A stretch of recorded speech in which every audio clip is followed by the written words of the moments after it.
Welcome, Friend Group Fantasy Football, to the Week 7 recap podcast. I am your host, Chris Cavoli, here with my co-host, Andrew Karpinski. Always a pleasure, Chris. Always a pleasure. It is an honor. It's good to be back in the booth. Feels not too long that we were recording our inaugural episode, our first ever podcast, and here we are, Week 7, back at it. A lot of football has been played, a lot of shocks, a lot of movements in the league, lots of stuff to talk about. I'm really excited. I'm over the moon as well. I think this is going to be a blast. So let's not, waste any time. Let's jump into it. We sent out our poll again. I know you've been running the data analytics.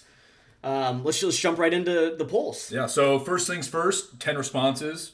2 more than the last time, but we're still missing 2 responses. So Huge. Get on that survey. Yes, please. But we did get the 10 responses, so let's start talking on them. First one, your predicted playoff winner. Only 3 teams were selected this time. Wow. There's a little more parity last time, if I remember correctly. There was. Okay. As the season progresses, more teams start to establish themselves from the rest, start to rise above the other teams. Mm-hmm. And so coming in with 50% of the votes, 5 managers selected Avada Kamara as their predicted playoff winner. Interesting. I feel like that's more than last time. Has anything happened with the team in the last couple weeks that maybe would have separated that roster from the other rosters? Funny you say that, Chris, and I think that we may be talking about that later on today in further detail.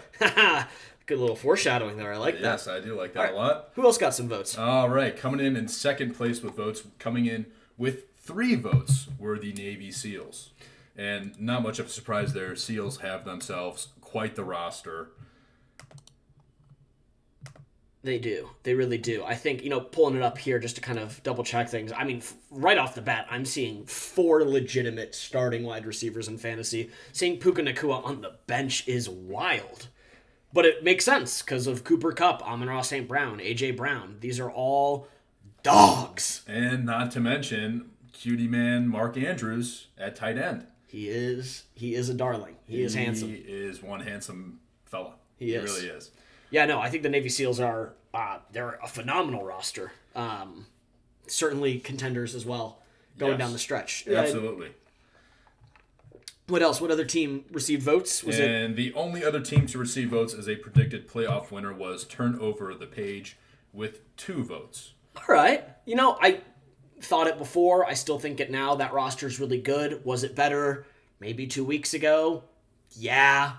But I don't know, Geno Smith. That was disrespectful.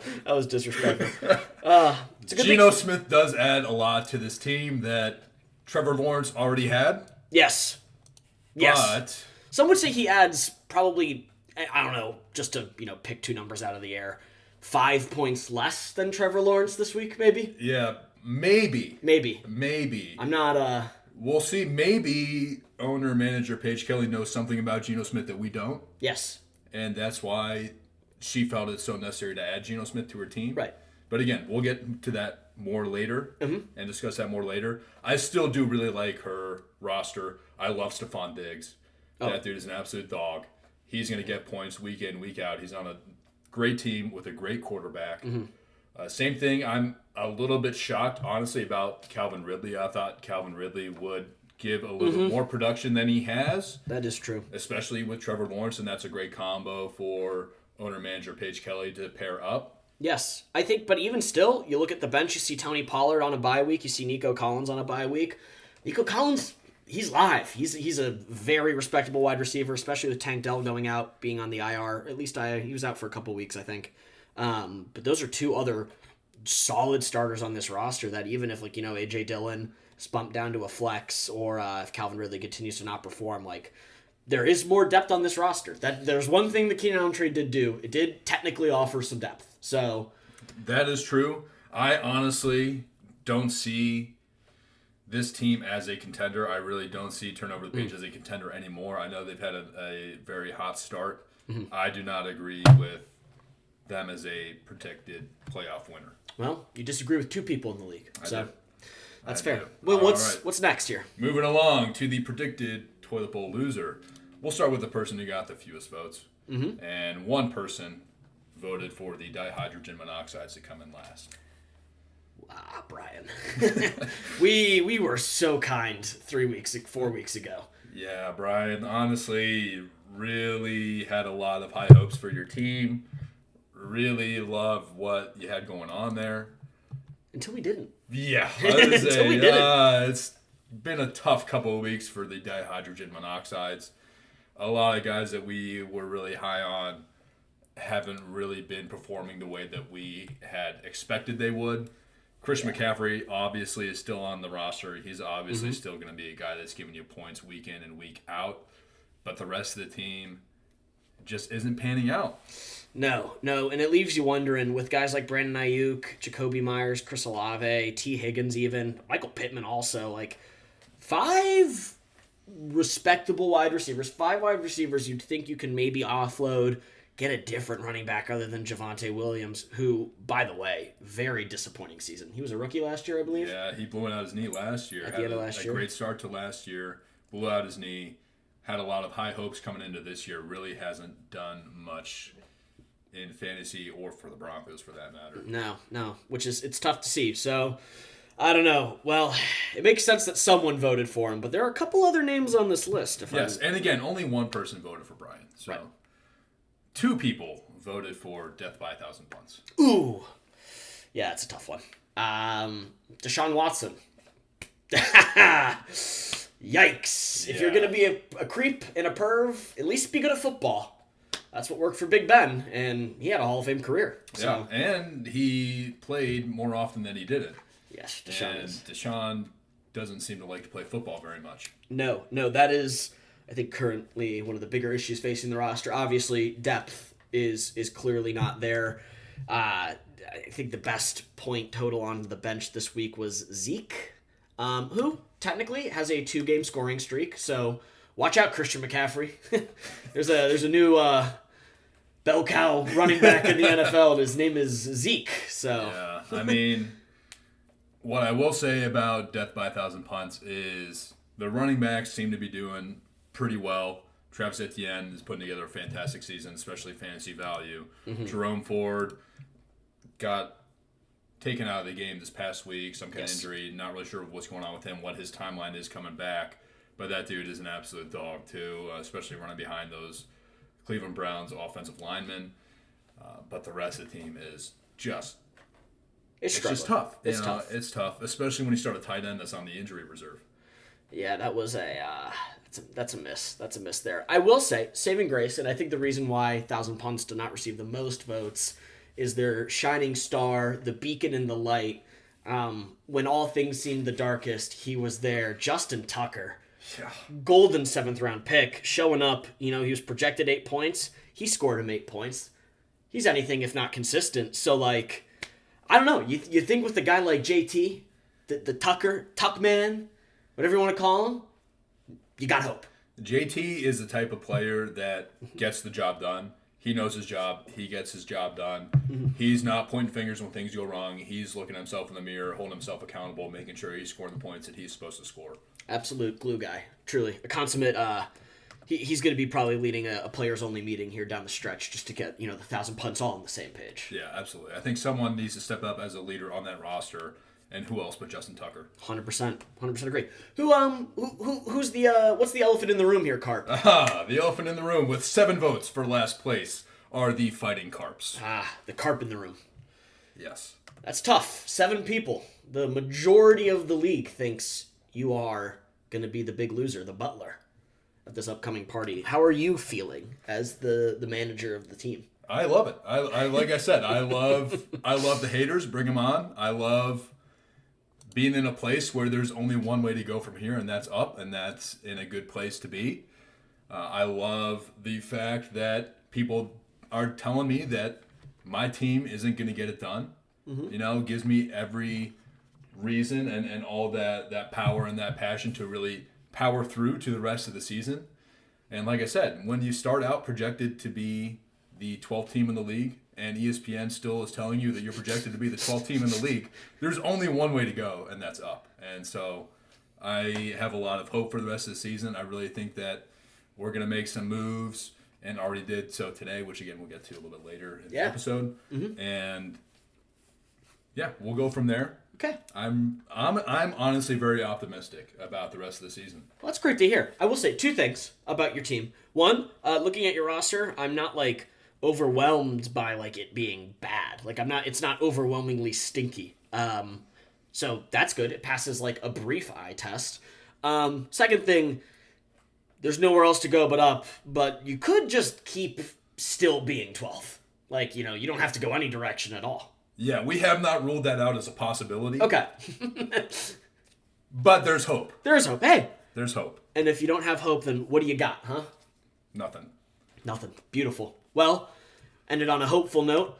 This next section of the bets, or the recap, is our prop bets, right? We have to discuss the cookie cake first, of course. Oh my goodness, I've jumped the gun here. You did. And the cookie cake pie chart is looking like a real cookie cake. There is no one team that is running away with the cookie cake as far as the owners are concerned this week. Yes. Lots of different teams getting lots of different votes. And I have a theory about this. I think everyone looked at the cookie cake thing and they're like, okay, my team name is not Avada Kamara or the Navy SEALs, so I think winning it's out of the question for me. But I'm in denial enough to still think 5th place is achievable. And I think that's exactly what happened to everyone who has 1 vote. I would say the 2 exceptions are Jersey Chasers, correct? Yes. Yes, Jersey Chasers and Herbie Fully Loaded. My theory is Maddie asked Billy to vote for the Jersey Chasers to win the cookie cake. Or maybe, actually, Jordan Hazen did have a vote. He did have a vote.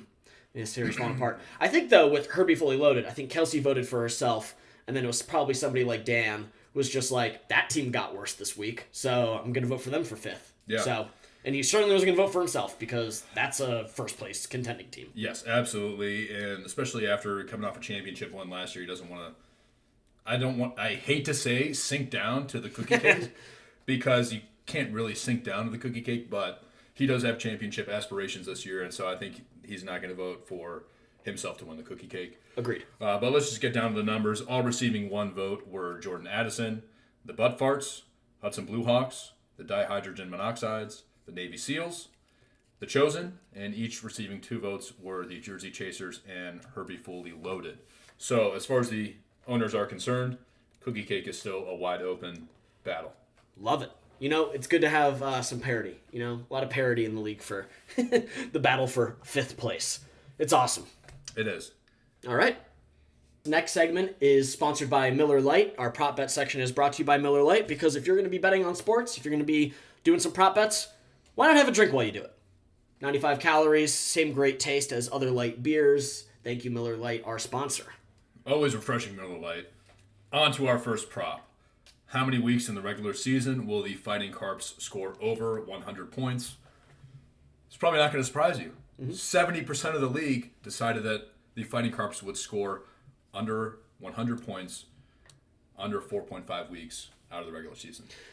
Tough looks. Not a lot of belief in the team. Now, how many weeks have you scored 100? 1. Okay. Well, just doing the math in my head, it sounds like you're going to probably have 2 weeks where you score 100 points? Potentially. Okay. Like I said, I like the upside that my team is going to be showing here. Mm-hmm. We were without Saquon Barkley for a long time. Yes. And so having Saquon back is going to be big time, and has been big time. I really love the new addition just today, breaking news of Adam Thielen. Yes. And the upside that he's going to bring. Again, we're going to talk about that a little bit later.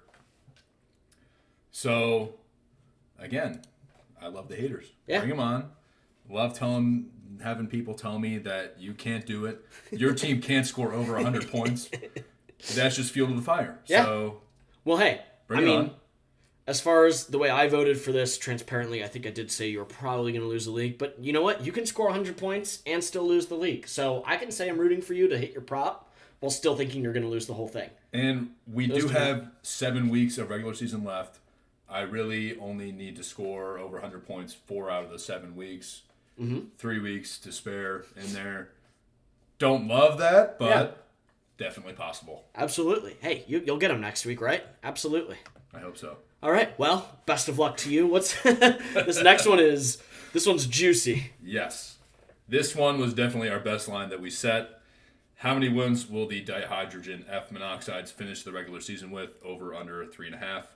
And this one was a 50-50 split. 5 people decided that he would score over 3.5 games this year, and the remaining 5 owners thought that he would score under 3.5 wins this year. Yikes. Yeah, between Justin Fields not living up to expectations to AR-15, being injured in combat, to streaming Sam Howell, how the mighty have fallen. It's not where you want to be. Injuries, they happen. I'd say typically the teams that do the best have the least amount of injury impact. Brian is, very much impacted by injuries, but there's other very banged up teams. I think we talked about the Chosen earlier this year. 1,000 Punts even have had a lot of injuries. Myself personally, I have like 4 quarterbacks on my roster between weird buys and other goofy things like that. So I don't know. It's just not good. Yeah. It was a pretty steep decline from the last time that we both talked on the podcast. I think at that time he was one of the league leaders in points for. Mm-hmm. I think at this point in time he is tied for the second lowest in points for, or third lowest, I'm sorry. Third lowest in points for. His team is really taking a decline. A lot of guys that start out pretty hot are really not giving him the production that he was expecting. And who knows? I mean, wins in fantasy football do come at differing points in time and unexpected points in time. Hell, my team even has a win. So there are some weeks that he might be able to scrape a couple wins out that he probably shouldn't get. Mm-hmm. But 4 wins, I don't know if it's going to happen for him this year. Yeah, no, he lost any game that was even remotely close, just kind of slipped through his fingers, and then there's just been some, the brakes have been beaten off of that team. So it's, I don't know, if I'm Brian Holcomb and I'm hearing this on a Tuesday or a Wednesday this week, I'm thinking, darn, my team really stinks. I really stink. I'd think that if I was him. Brian, I think you're awesome, but I think your team stinks. Oh, totally. I want to, make that caveat right now. Brian rocks. Great guy. Fantasy football team. Whoa. He's like the reason the Benchy Awards exist. Like, it was like Dan noticed just an unfathomable discretion between bench points and actual points. And again, if I'm Brian, at least you're winning something. Fighting Carps haven't won a game or a Benchy in a while. So be happy about winning something. Yeah, hey, even when you lose, you win, Brian. That's how awesome you are. Exactly. And you're going to lose a lot. Next prop. All right, between the Navy SEALs and Avada Kamara, which team will finish the regular season with the most total points for? This one honestly came at a little bit of a shock to me. Yeah. The owners, 80% of the owners that responded to this survey decided that Avada Kamara would end the regular season with the most points for between them and the SEALs. Yes, I think, and we're going to be doing a lot of this, and we're dancing around it. Flowers are due. The Avada Kamara roster is impressive.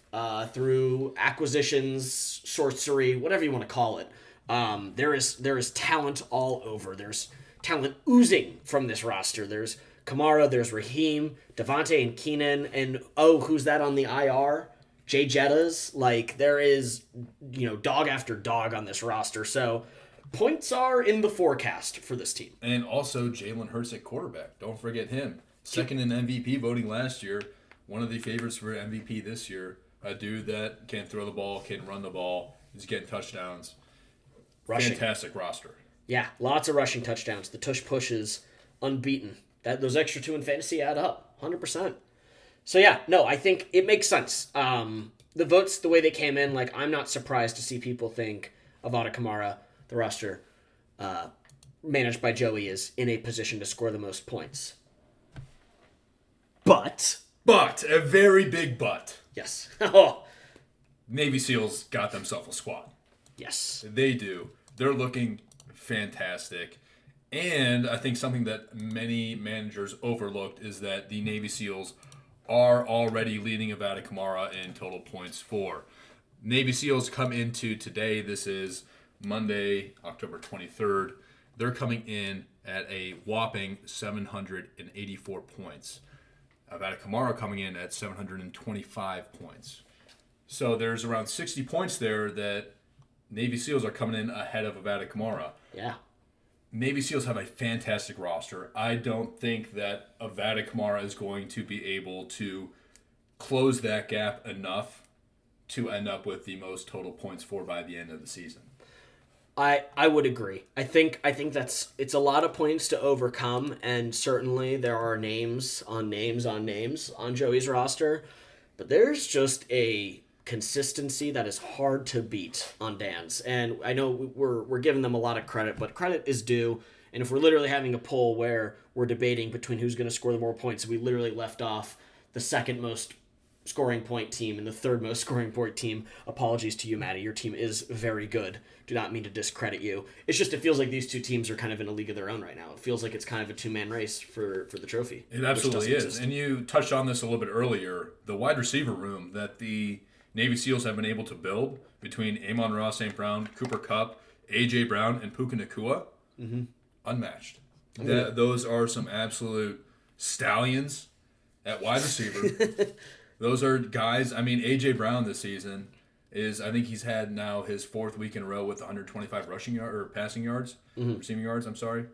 And Cooper Kupp, I mean, he's a guy that had a rough week this past week against a stellar Steelers defense. But Puka Nacua is an absolute dog. A dog indeed. Yes. So I think, as we get down the stretch, we'll see kind of where the dust settles, but it is fair to call it a two-man race at the moment. And I don't blame our owners for voting one way or the other. I do not either. Like I said, at first glance, especially without looking at the 60-point gap that the Navy SEALs have already credited themselves with, I do see why most of the league is going to pick Avada Kamara. Absolutely. Well, what's the next prop we got going on here? The next prop is the Vocation Confrontation. Our two newlyweds and our two clerics. Among the couples, which team is going to end up with the most points combined? Not much of a surprise here. 80% of the league voted for Maddie and Billy Olsen. Mr. and Mrs. Olsen coming in with 80% of the votes. I was one of them to vote for him, and I was in this one. Me as well. Yeah, and then who else received votes here? With the remaining 20% of the votes, it was our two clerics, the Navy SEALs and the Chosen, and receiving no votes were the Cavolis. Yes. So as the somehow the technical top, like the better of the two teams in the pairing, doesn't surprise me to not see us get any votes. The team is doing all right. The butt farts are the butt farts.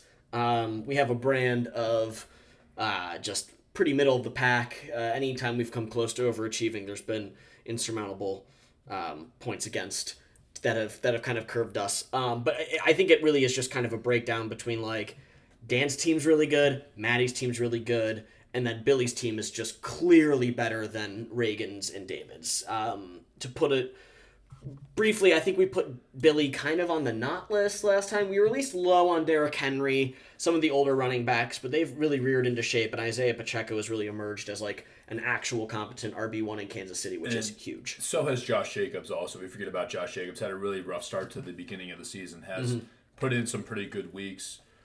It's just his wide receivers, honestly, are the biggest question mark for Jordan Addison. Yeah, when Debo goes down injured against the Browns and hasn't played since, I think he's ruled out tonight against the Minnesota Vikings, it looks like. It makes you wonder. But is Jordan Addison's team, I guess Billy's team, the name's confusing to me. Sorry, it's tough when it's like that. Is it great? No. Is it way better than bad? Yeah, I would say like this team does. This team has cookie cake written all over it in that sense. And ESPN does predict Billy's team to come in 5th place. Well, how about that? Whoa. And they're always right, ESPN. Always right. Yeah, they crush it. I mean, they've nailed 12th place so far this year. They have. That 12th place spot is not moving. I think the last thing I want to touch on here is The Chosen, because it just feels like another year of the same old. Do you think the fans of The Chosen are, starting to get a little disgruntled, seeing the same kind of thing happening year over year, just like a very much like an 8th place team? Yeah, I mean, they've got to be a little bit frustrated, and they do have some hope, I think, in the fact that their starting 2 running backs really haven't played much at all this season, between Austin Eckler, who was battling an injury, and Jonathan Taylor, who was on the unable to perform list. Yes. And so having both those guys back, Jonathan Taylor having a monster week this past week, Austin Eckler not so much, but Austin Eckler is an absolute beast. Do not really question whether or not he's going to be a top performer for the Chosen for the rest of the season. Mm-hmm. The biggest concern with the Chosen is the wide receiver room. Oh, yeah. Yeah, double Broncos. Woohoo! As the manager of the butt farts, I'm no stranger to the stink. That stinks. Yeah, you got Russell Wilson slinging the pigskin to your 2 best wide receivers. That's cause for concern. And maybe even more so a cause for concern is that Jerry Jeudy was drafted by the Fighting Carps and just dropped this past week and picked up on another team to be started. And that's not exactly a trend that you want to be following, if you're picking up when I'm putting down. Not at all. Not at all. You're going to hope Christian Watson can bounce back, meaning mostly Jordan Love stops being terrible at quarterback, and then when Miles Sanders comes back, he can kind of slot into that flex, kind of be a 3-headed beast at running back. But I don't know. I mean, is this a losing roster? Probably not. But is it a winning roster? Is it even a cookie cake roster? I think it's pretty easy to say no. Yeah, I think that he definitely needs to make some moves if he wants to salvage the rest of his season. Feels like that might be necessary. But hey, for the vocation confrontation, that's kind of all he kind of needed to do to at least get second place voting. Yeah, absolutely. Because recognized teams are bad. All right. What's the next prop we got here? All right, time to move on to our newest segment of the show. Oh, yes. But before we get to that, it's time to hear from one of our sponsors, the season fall. Oh. It's sweater weather. Bundle up with a nice sweater. Mm-hmm. Get your pumpkin spice latte. Yum. Go to a pumpkin patch. Carve some pumpkins. Ooh. Maybe even throw on a nice fleece jacket. Oh, that sounds wonderful. Wait a second. A fleece jacket? It's funny that you mentioned fleece because it's time for our next segment. You got fleeced! Oh, baby. Were we looking forward to this one? I would like to say as a podcaster, first and foremost, thank you for the content. Woohoo! Drama, if you will. This has been a good couple weeks that we've been sitting on this. It really has been, and I think as far as the history of the league goes, a lot of trades and a lot of drama with those trades that can be said about this season compared to all other seasons combined, I think. I would agree. I looked at my phone several times these last couple weeks and my jaw dropped. First and foremost, the trade that shook me to my core. Roschon Johnson for Juju Smith-Schuster. I was shaking in my boots. I had to pull over. I was driving. I pulled over to process that trade. Big names are getting moved around this year. Yeah, that was a trade that when I got the notification as league commissioner, I was a lot confused that was the trade and the exchange that was being made. But at the same time, made complete sense. Juju Smith-Schuster is a guy that I really, really, really want on my roster. So it makes complete sense to give away Roschon Johnson for him, Oh yeah. Maybe there is a league out there where it's like your points scored is like divided out by like your total offensive snaps taken. So like they're technically really efficient players because either of these dudes are taking like max 20% of the offensive snaps for their teams. And so maybe in those kind of leagues, they're like it's like just like a high efficiency league. I don't know. That one, it was a funny trade. Funny trade. It did make me laugh. Yeah, I chuckled. So, well, jokes aside, the lighthearted trades out of it. Let's jump into the fleecier things. Yes, time to bundle up with a nice fleece coat. Our first trade to discuss. Avada Kamara trades away Breece Hall and Justice Hall to the Blue Hawks in exchange for Devontae Adams. Yeah. So this one, in the moment, I gritted my teeth. I saw it. I made a face. I had a feeling in my stomach that something just didn't sit right with me. I think and this is against kind of the segment's values, but this one's kind of shaping up to be not too bad. The Blue Hawks needed depth, and Breece Hall's been good. Breece Hall's been pretty darn good, and Devontae hasn't done a ton for the Kamaras. I mean, you'd like to think that over the course of a season, this trade, like with expected points for, this was a good upgrade for Kamara, and it felt maybe fleecy in the moment, but as it stands, it's not too bad. I do agree with you, Chris, and as the guy that did draft Breece Hall, came into the season with a lot of expectations for Breece Hall, loved the production out of him week 1, and then was very disappointed with how he ended up performing the next couple weeks, traded him to Joey for Michael Thomas, which seemed like the right move at the time. But the last 2 weeks against Denver and against Philadelphia, putting up absolute numbers, like real good numbers. 177 yards against the Broncos. That's crazy. That's insane. I'm starting to feel like maybe, the trade to discuss of who got fleeced was you. Honestly. That's crazy. Maybe. Breece Hall has been pretty solid. Breece Hall has been good, but the weeks leading up to that, so week 2, 0.9 points. Week 3, 3.7 points. Week 4, 9.9 points. Yeah. And then the week 5, boom, 28.4 points. Yeah, that snap count restriction coming out of there really helped, huh? Exactly. And, I mean, if you watch him, dude is an absolute stallion coming out of the backfield. He's quick. He can evade runners, make some sharp cuts, really find some room in open space. And so seeing that production out of a guy, especially considering, Devontae Adams with Rodgers was fantastic. Yes. Really hasn't had the same value with the Raiders. No. Honestly, Jen, not a bad trade. Not a bad trade. Hey, Jen, we're talking about your team. We're saying things. We know we included you in the did you get fleeced by Joey thing. It's more of just kind of a grouping thing. I think hindsight maybe was the right move for your team. Still, roster's not looking great. Don't want to be, too sugarcoating with this because the sugar is about to come off. Yes. But Jen, hey, Breece Hall, good move. And only one person voted Jen to have been fleeced by Joey the most. Yes. So the rest of the league does agree with us on this point. Well, that's awesome. Well, let's get into the other trades then, huh? All right. So the next trade we want to discuss is turn over the page, trading away Keenan Allen, Cole Kmet, and Roschon Johnson to Avada Kamara. And Avada Kamara trading to turn over the page, Geno Smith, Zach Ertz, and DK Metcalf. I don't. This is a for fun league. I've level set with my own immature, jealous rage that kind of came out of these trades. I had to level set. I'm like, Chris, this is a for fun league. We are all we planned the league to throw a party. Like the buy-in is for a party. This is a for fun league.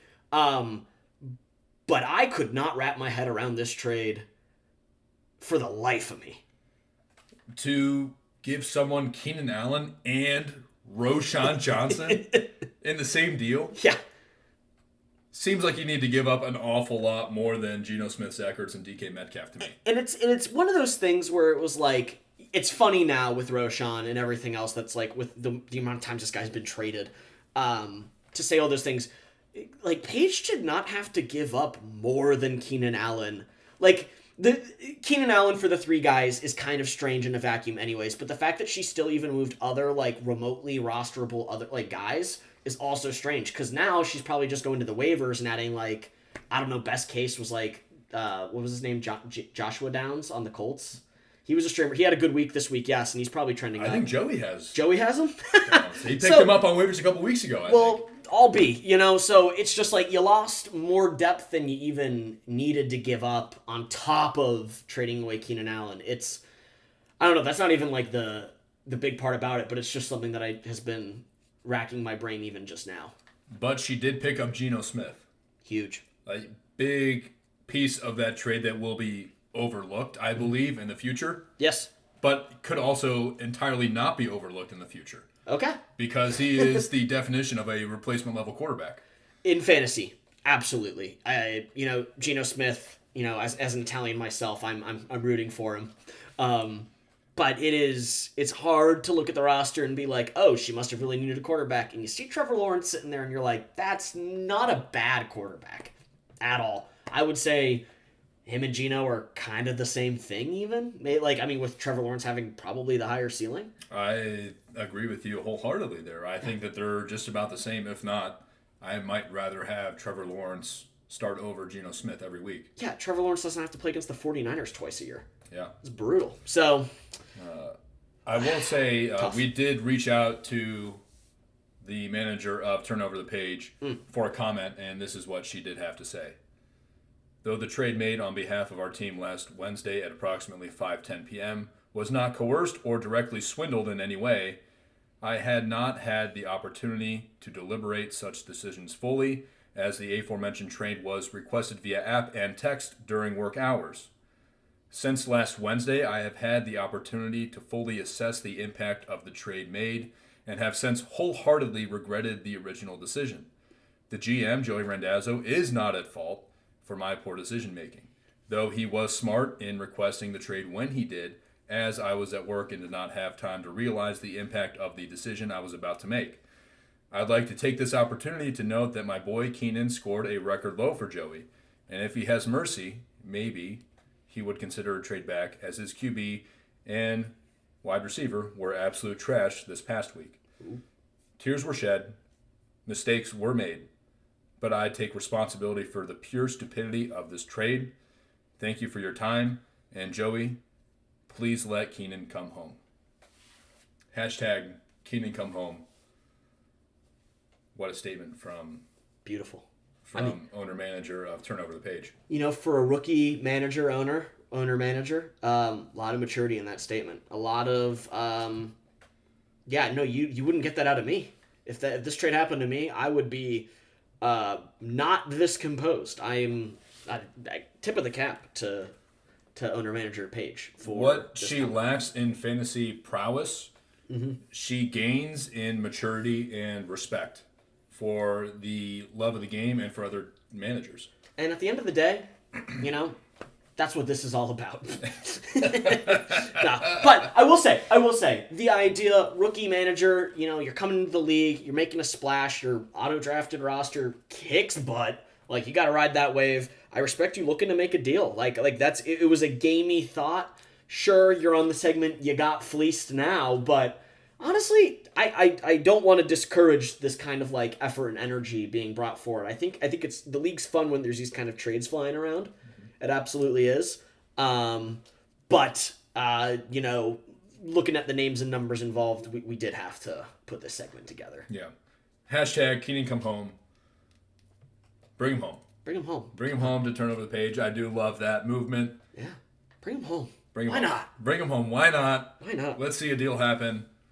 And coming in with the survey, 40% of managers decided that this trade was the most fleeced trade. Ooh, is it? It's not the Roshan Juju trade, is it? No. With the most votes, in which team did Joey fleece the most on a trade was... Oh, I'm sorry. I got that wrong. Turn Over the Page did receive the most votes for who got fleeced the most. I am apparently colorblind. That's okay. With 5 votes, Turn Over the Page did receive the most votes for who got fleeced the worst. Okay. With 4 votes. Ooh, close though. Close. Herbie fully loaded.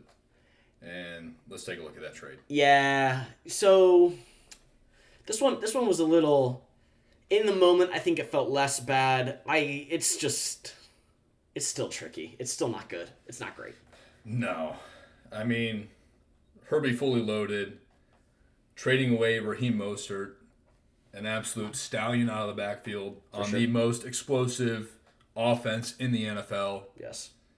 And only receiving in return T.J. Hawkinson and another stallion, Roshan Johnson, but a stallion with a lot less fantasy production. He did not even play last week. He was out with injury. Yes. So, whoops. Best ability is availability, Carp. You don't score points if you're not playing football games. I can't believe I'm saying this like Roshan Johnson and T.J. Hawkinson in a like it makes sense if he played. It doesn't make sense if he played. It was never going to make sense if he played. But when he doesn't even play, it's just like the cherry on top of this fleece cake. It's tough. Yeah, and I understand where owner-manager of Herbie Fully Loaded is coming from. Tight end is a nice spot if you can have a guy in your roster. No, it's but kind unless that guy's name is Travis Kelce or Mark Andrews, it really doesn't matter who you got there. I would tend to agree. I was gonna say, if you're not in a position to draft Travis Kelce at like a good spot, I'd say you don't touch tight end with a 10-foot pole. You snag like Dallas Goedert in like the 7th round, but that's only if Justin Tucker's not there either. So I tend to agree with tight end being like honestly, the difference between probably tight end 3 and 4 versus like 10 through 15 is probably like the difference of like 1 touchdown over the last 3 weeks. Yeah, and I tend to agree with that as well. I think TJ Hawkinson's probably a guy that is averaging around 11, 12 points a week. Not bad, but if you get a guy on waivers, you're probably going to get a guy that averages 9 or 10 points a week. It certainly feels that way. I mean, I feel like in my own experience, it's like your best case scenario. If you're kind of down, if you're in like the the lower end of the tight end bucket, like you're probably looking to like get a streamer that might catch like a 5-yard touchdown pass and just like cash in the quick like 7.5 points kind of thing. But like, I don't know, tight ends for Raheem, and not to mention Devon Achane and Jeff Wilson. I think just played his first game this whole season, and he was on I think a snap count as well. Devon Achane on IR. He's not even eligible to play for the next 2 weeks. Raheem is the lead back. He is clearly the lead back on like an NFL leading offense. So I don't know. You don't know what you have till it's gone. And what you had was Raheem Mostert. So he's gone. He's gone, Kelce. Yeah. We did reach out to the manager of Herbie Fully Loaded, but due to her non-compete clause with her employer, she was unable to give a public comment at this time. That's tough. That's tough. I understand. I was going to say something about Roger, but for the sake of this staying monetized, for our sponsors' sake, I think we will, I'll keep these opinions and thoughts to myself. I think that's the most prudent thing to do at this point in time. Absolutely. Well, thank you. Is there any other kind of things? Oh, last thing. Roschon Johnson. Love talking about Roschon. I was like, dang, how do I get in on Roschon Johnson? Little did I know, I drafted him. I'm shocked. I was like, really? I was like, it was like round like 14 or something. I think I don't know. I was like, okay. I guess because I was like, man, I really want a piece of this Roschon Johnson fella. He's, the hottest thing on the trade market. And it turns out I was, I kind of like was the first domino to fall. I drafted him and dropped him. Let him slip right through your fingers. Little did you know how much value you really had in your hands. Yeah, no, he was my magic beans. So, like I said to Kelce, you don't know when you have a good thing till it's gone, right? Yeah, absolutely.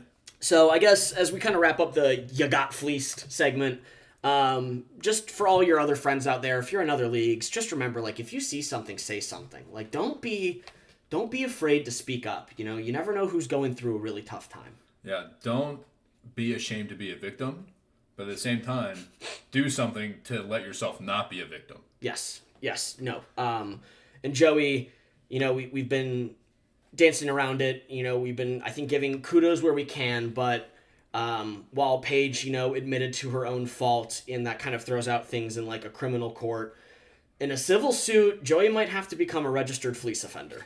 And I would shudder to think what that would do to future fantasy football trades for him.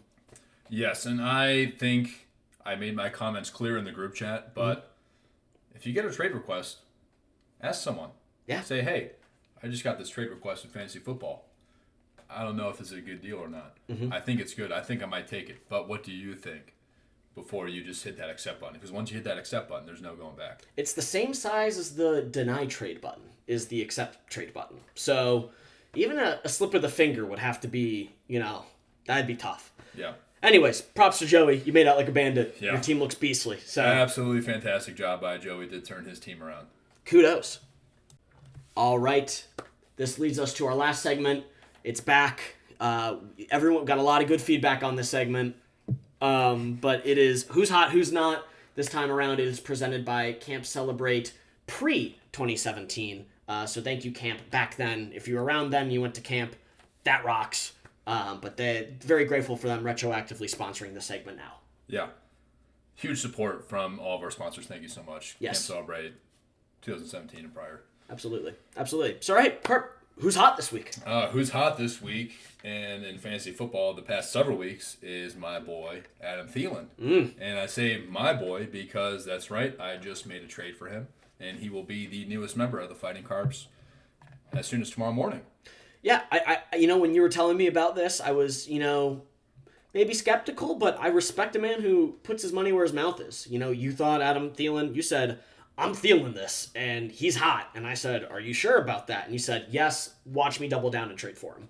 Absolutely, and that is exactly how that happened. I was looking for my who's hot this very morning, and I said, Adam Thielen's hot. He's a dude that was drafted 126 overall in the 11th round and is putting up wide receiver 1 numbers. That's crazy. He's averaging 21 points.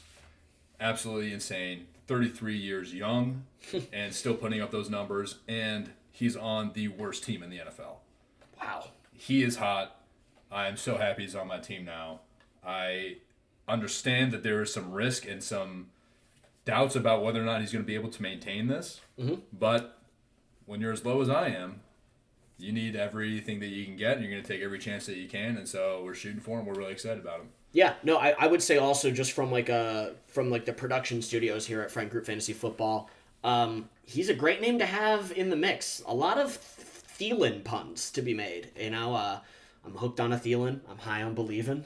I even did the I'm Thielen this, do the Blink-182. I think I used that one years ago. But yeah, no, selfishly, I'm glad he's having good numbers. Much better than a guy like I don't even know. There's just some boring names nowadays. So good to have Adam Thielen around. Yeah, he's absolutely. hot. All right, Chris, who's hot this episode? My who's hot, it's not a fantasy player. It's not one of the managers even. It's a food. It's chili. Things are finally cooling down here. And what's better than a big bowl of chili? It's good time of the year to be loading up on some soup, staying in. Maybe use a fleece blanket. But enjoy a good pot of chili. That's it. That's my who's hot. And thank you, fall, for being the perfect season to enjoy a bowl of chili. I love fall. I think that's what I'm kind of just getting at here. Whether it's football, mostly football, or just all the things that come with fall. It's amazing. But who's your who's not? My who's not this week. Already touched on it a little bit. The dihydrogen F monoxides. Wah, wah, wah, wah, wah. Again, goes from a guy that I thought would win the championship to a guy that I am really, really disheartened by. Yeah. Just devastating to see what his team has become to. And really is disappointing when you look at this roster. Really love where he started out the season and really hate where he's at right now. Yeah. In the words of one of the worst quarterbacks to ever win a Super Bowl, Trent Dilfer, you can't lose games in the NFL and still win. Brian, you're addicted to losing, man. Get in the W column. It is... Yeah, because I think we were like, oh, he's 0-3, but the team looks good. Well, now the team doesn't look good because you keep losing. Yeah. And, yeah, okay, 150-something points one week against 140 points the next against. That's tough. But, if you don't win, you don't win. You lose. And he's losing a lot. Christian McCaffrey, there's only so much that he can do. His back is only so strong to put the rest of the team on. And his back is not strong enough to carry this team to victory. To put it lightly, he's lucky it's only an oblique injury from holding up the roster of 8 other scrub players in the NFL. Yeah, absolutely. Really disappointing to see. Again, Brian, love you. Pulling for you, but disappointing. Yeah, Brian, this comes from a place of love. Just know deep down that we're rooting for you, man. And all those things I said about you being a loser, that was in the world of fantasy football, which I don't think you would necessarily disagree with me. I think that's a very fair comment. Yeah. All right, my who's not, if I may, have the floor. It's anyone who plays offense for the Cleveland Browns. It is tough. I'm a little bit culpable here. I'm highly leveraged in Browns players in another league. I know the 1,000 punts who sat next to me on draft night. I recommended some Browns players. So it's kind of like an emotional hedge in the sense where if Reagan's team's going to stink, I'm also probably going to be miserable on Sundays. They keep winning weird games, so that's kind of besides the point. But, boy, Nick Chubb, done for the year. Deshaun Watson, Jerome Ford was questionable by the end of the day. Kareem Hunt actually playing better. Kind of the bright spot. Njoku, not bad, but again, if we're going back to the tight end conversation, never gonna break out past his production. Like I think Njoku is exactly he's a very good in like representation of the tight end position in fantasy. And then that leaves guys like Amari Cooper, Elijah Moore, DPJ, who is a ghost this season. Amari's not bad. It's just, I don't know, when PJ Walker or the running back DTR is supposed to be the one giving you the ball in the air, you're just not going to have a lot of catches. So I am low on that Cleveland Browns offense. Yeah, it's honestly a really disappointing season for the Browns coming from a Steelers fan. Woof. Really disappointing season for the Browns. A lot of hype in Deshaun Watson and to not even have him on the field is absolutely brutal to this team. Obviously, Nick Chubb going out. The best running back in the NFL, in my opinion. Mm-hmm. That's a huge loss. But you'd at least expect their passing game to have some strength to it, to be able to rely on it without your star running back, and to not be able to rely on guys like Amari Cooper, Elijah Moore, and DPJ. It's just difficult to watch. Absolutely. Yeah, no, as a Browns fan, it's tough. Glad the defense is as good as it is. Fun fact, they gave up 38 points against the Indianapolis Colts, which is ugly, but in fantasy, they still scored 12 points. That's crazy to me. That defensive touchdown and all those turnovers, I don't know, they kind of made up. I guess that it really doesn't matter in actual football, which is, kind of where the line's blurred here, but it still works in fantasy. So, Browns, they're a tough nut to crack here. But that is our segment. That concludes this week's episode. Thank you, Andrew, for doing this again. This was awesome. Oh, always a pleasure, Chris. Thank you for having me. And again, halfway through the season. Yeah. Got a lot of football left. Got a lot of questions unanswered. So really excited to see how the rest of the regular season shapes up. Always excited to see playoffs come around. So we'll see you in a couple weeks. Absolutely. And just as a quick note, we're going to work on a couple things. I'm going to see on the tech side what we can figure out, but we might take some live calls next week. So if you're interested, just let us know. I think everyone would be. I think there's a couple people who legally can't. That's kind of funny. But yeah, if you're interested in doing like a live call-in, speak your piece, talk your talk, whatever, we'll be trying to do that in the next podcast episode. As good as we are at talking, we're even better at listening. We are great listeners. All right. Well, Friend Group Fantasy Football, have a great week. Best of luck. And we'll see you next week. Yeah. What?